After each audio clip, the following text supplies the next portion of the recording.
Hi there, my name is Gavin Davies and I am a singer-songwriter, and I've been asked to do a reaction video, my third reaction video, so I'm really used to doing these things. No, I'm not. You know, my last one went through the roof and so did I. It went a bit wrong. Anyway, so I've learned, or theoretically, hopefully, I've learned from that one. Now I've been asked to do a reaction video of Dust to Dust by The Warning. I bet you it won't focus on that. Oh, it might do. It might do. It might not. It's not going to focus. Come on. Ah, there you go. See, I knew it could do it. Oh, it's focusing on my horrible fingernails. I've had a car in bits as well, as you can probably see. Never mind, I've tried.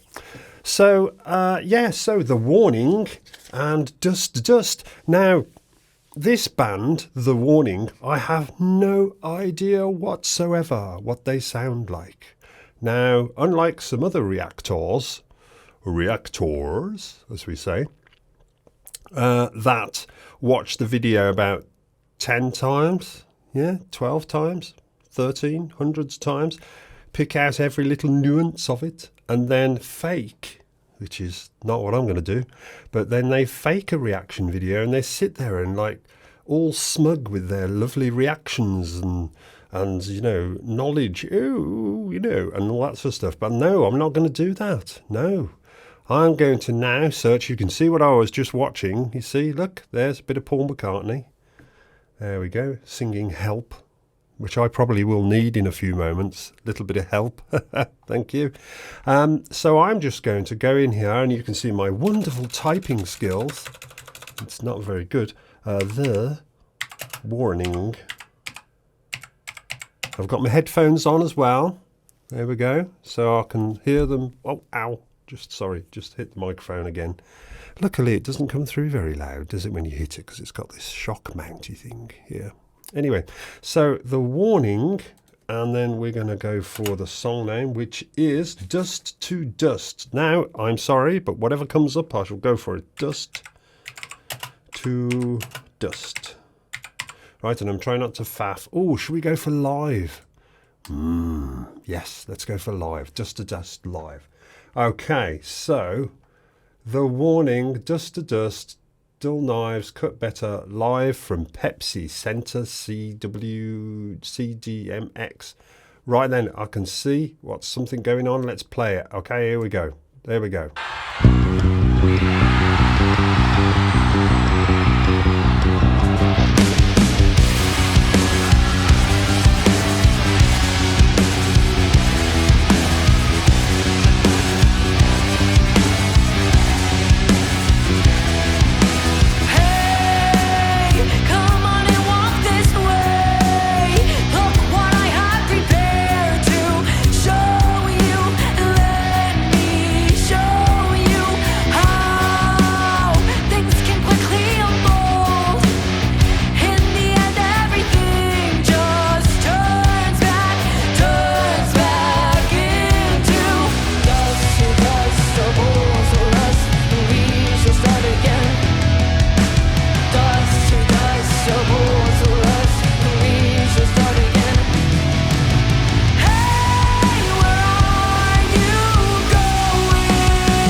paused it there. I didn't want to pause it there, but I gotta pause it there to do a bit of a reaction there. Well, I think these ladies have done some collaborations, or a collaboration with Band Maid, haven't they?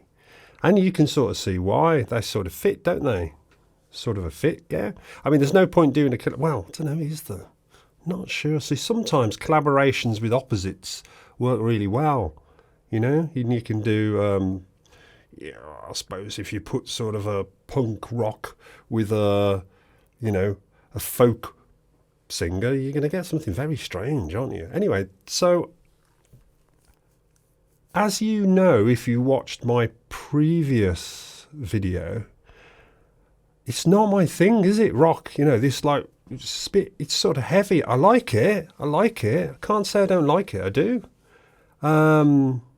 The singer is the drummer. You don't see that very often. It's a bit of a Karen Carpenter thing going on there.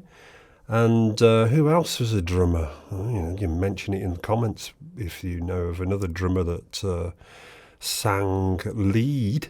I don't know whether there is that many not lady drummers. Yes, I mean, you got your Phil Collins, haven't you? I mean, Phil Collins used to sing and play behind the drums for Genesis.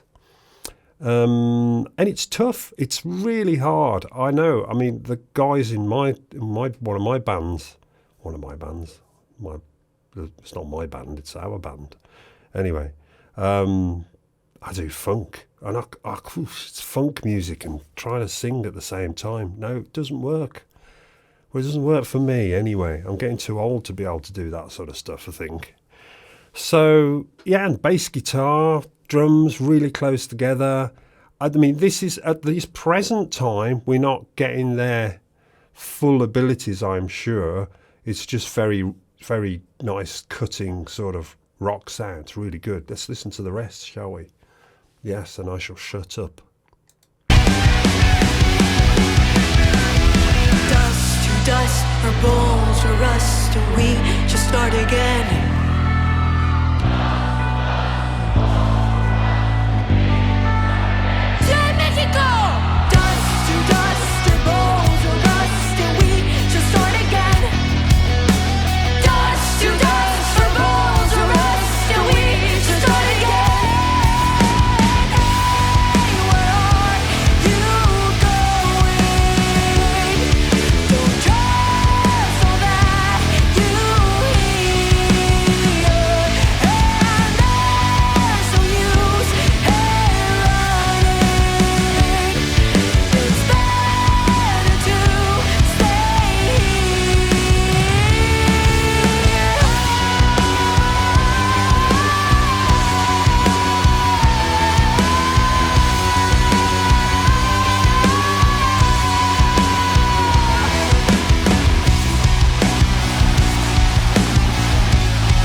Good. Yeah, I didn't turn my microphone on. I was just trying to keep it nice and quiet then for you guys listening to the song. Anyway, I think that was about to go into another. So you can tell it's live, can't you? Because I can't even switch my microphone on. Huh? Anyway, so I think that was about to go into another song then. I mean, I don't know what to say really. It's I can imagine if you're there. I mean, it's like a riot, an absolute riot, and that was with a bit of a Brummie accent there. 3 of them as well. How do they get that sound with just the 3 of them? That's really good. So I can see why the guitarist is sort of sticking with the rhythm there, because you've just got the sort of bass, drums, and they're stuck together like glue. I mean, they're really, really well sort of put together. They've obviously been playing a few years, quite a few years, I imagine. And yeah, it's a bit like the Police, you know. They don't sound like the Police. I'm not trying to say that, definitely not. But the Police only had 3, and Andy, whatever his face, he had to do quite a lot of rhythm. He had to do mostly rhythm, and he never really got to do tons of lead. But he could do the lead, obviously, but he could only do that on recordings, you know, when he was doing his in the studio, and they can multi-layer tracks. But this I can't see anyone else. I mean, last time I got it wrong, and there was somebody else there. There was another band member that I didn't spot. But I can just see 3, and that is an amazing sound for 3. That's really cool. I mean, in fact, I'm going to go back to that beginning bit right at the beginning where the bass and drums come in, because I like that.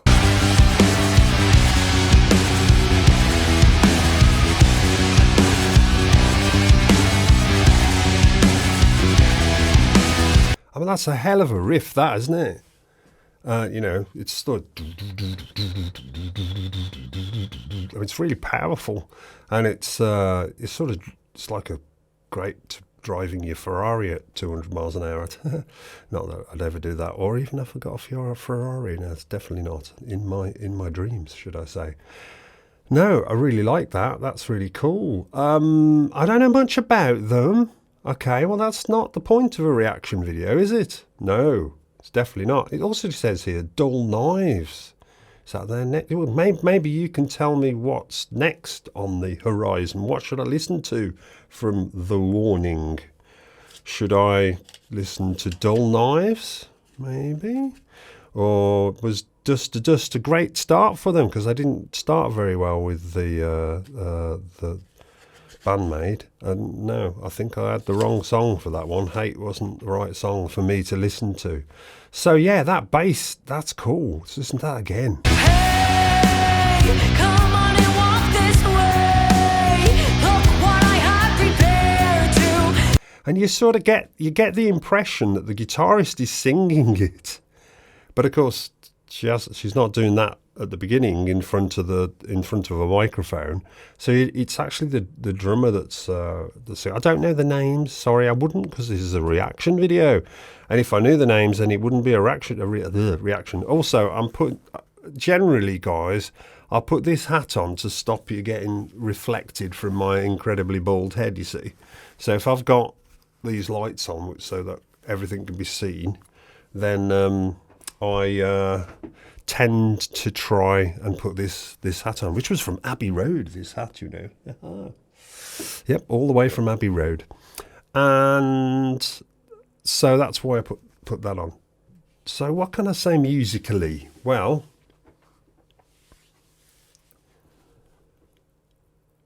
I like the layout of the drums from a drumming perspective. Quite low. The cymbals are quite low. It's a nice cymbal sound. It's not over the top with the bass drum. A lot of, I'd say this was, I mean, I don't know whether I'm right on this, but I'd borderline hard rock, not as hard rock as the Maids. Am I wrong? This particular track is saying to me it's not quite as hard rock as sometimes the Maids go. Is this their hardest rock? I don't know. I'm not sure about that. Let's move along a little bit. See if we can see that bit. Here we go. So yes, I have played it all the way through this time. You know, I did stop. Sorry about that. Couldn't help that. Let's just have another listen to this bit.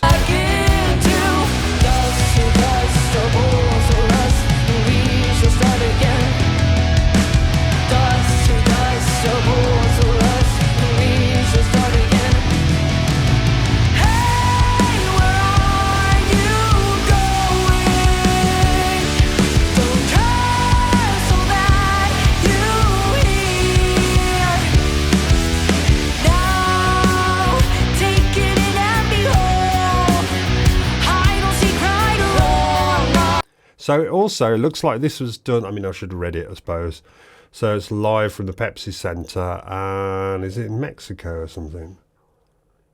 Don't know, I'm sure it said Mexico.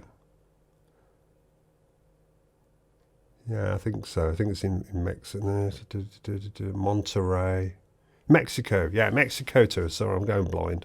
Mexico tour 2025. So it was only last year. And it's at the, yeah, so the Pepsi Center. I mean, what a stage show. I mean, it's an amazing stage show that they're putting on as well. And they seem to be singing a little bit in unison. Strong, powerful vocals, very strong, powerful vocals. I still get the impression that it's the guitarist singing the lead, but we sort of know, well, I'm pretty certain it's the actual drummer singing the lead. And I'm sure that somewhere it said that it was the drummer. Someone said that, yeah, I think on one of the comments that I had said that the drummer was actually the singer on it. And that bass guitar's got a lot of strings as well. I know that's not a bass guitar, that's an electric guitar, but the bass guitar, it's got more strings than I could cope with. Let me have a look. Yeah, I think it's coming up about here. There you go, look at that. So what we got there, we got 1, 2, 3, 4. That's only a 5-string. For some reason it looked like more than 5 strings. I like the little blue inserts as well there. That's a lovely bass guitar, isn't it? Do they dual humbuckers? Something like that. That's lovely, that is. And the kit, drum kit, is a DW. A very nice DW. And it's nice to see someone having one of those bar things going across as well. Sorry you can't see this very well, but I'm sure you can see it well enough, though. Yeah. What do they call them? Like rack, isn't it? Yeah, I've got a rack on my kit. Yeah, which I think mine's a Yamaha rack. I don't know.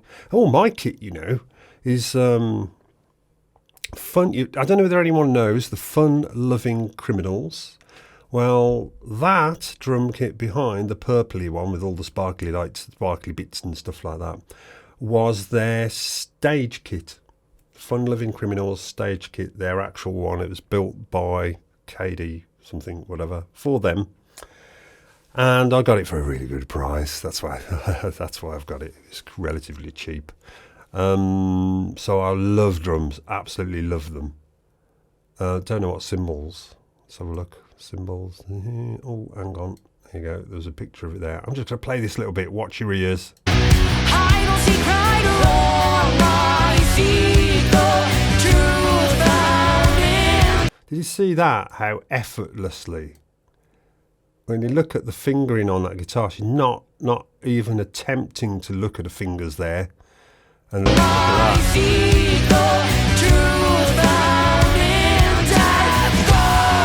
What she did when she went back then. But it's fine though, that's what all guitarists do. But she is a very God, cut myself off then. Very proficient guitarist. Nice. I like the song as well, actually. Okay, so, you know, I'm not really big on this rocky stuff, but I have to say, ooh, there we go. That's a nice, let's have a look at that bit again. Rust, we just start again.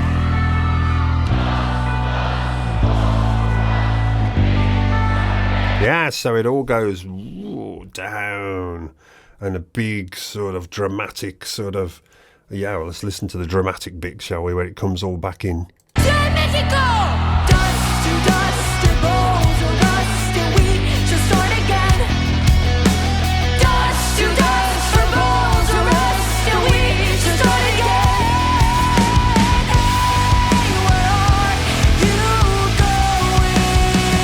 And that is really, that's a big sound for just 3 people.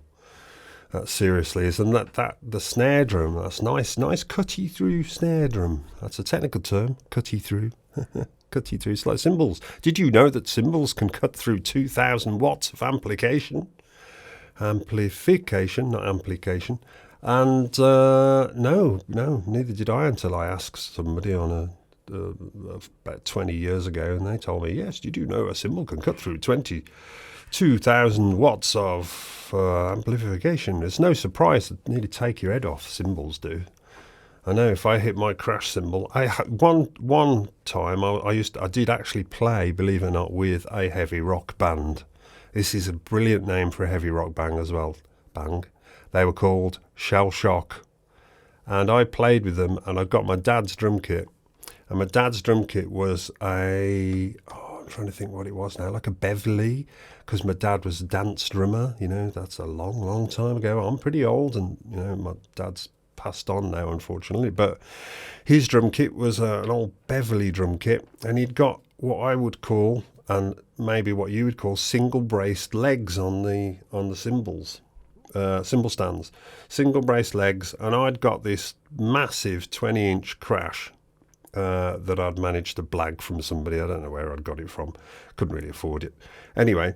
So I'd hit this. I mean, I'd never played with a heavy rock band before, never had, and this was a long time ago. I smashed this cymbal.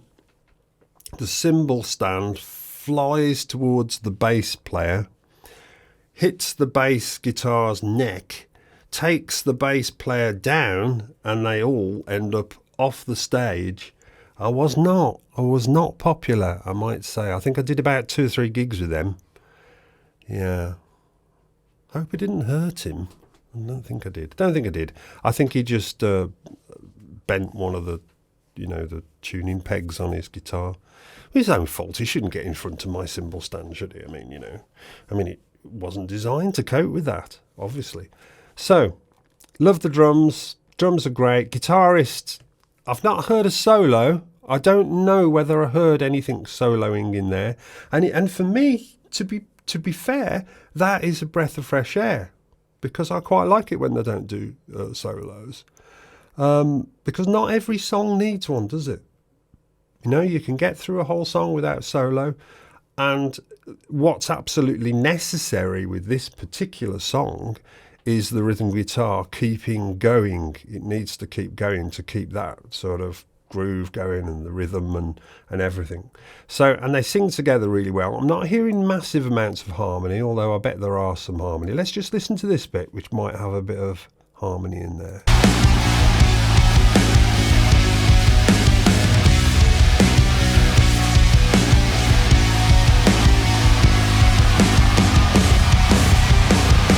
Okay, so it didn't have harmony in it, but it did have what you would class as an almost lead bit from the guitar there.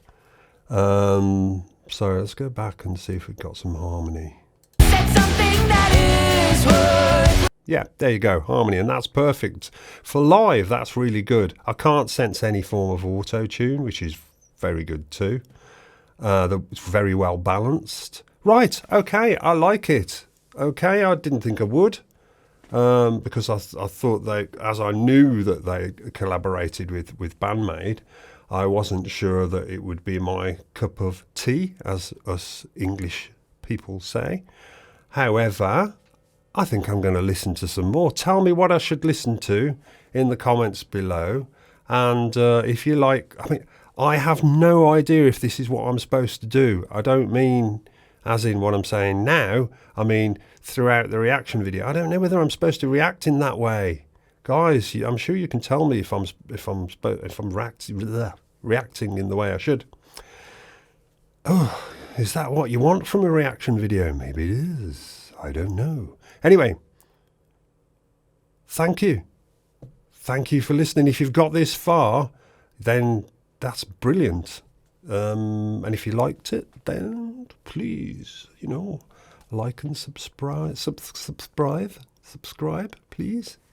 It helps. I'm nearly close to the 500 now. And one person said to me that I was a failed YouTuber. And that was nice. I thought that was a nice comment to make, failed YouTuber.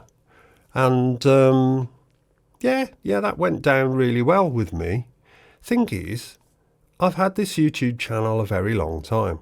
A long time. Probably longer than a lot of YouTubers. However, I didn't do anything with it. I only really started doing stuff probably about 1.5 years ago, something like that. I don't know. Time does fly, doesn't it? And they said we will say they, don't we? And what do we mean by they? They say that it takes a minimum of 2 years or thereabouts to get any form of traction unless you're really lucky. And it sort of helps if you're a bit pretty, but I'm not. I'm bald, and I've got a bald head, and I'm not pretty, and you know, well, there you go. So thank you for listening to the Failed YouTuber, and I'll catch you on my next video. Thank you very much.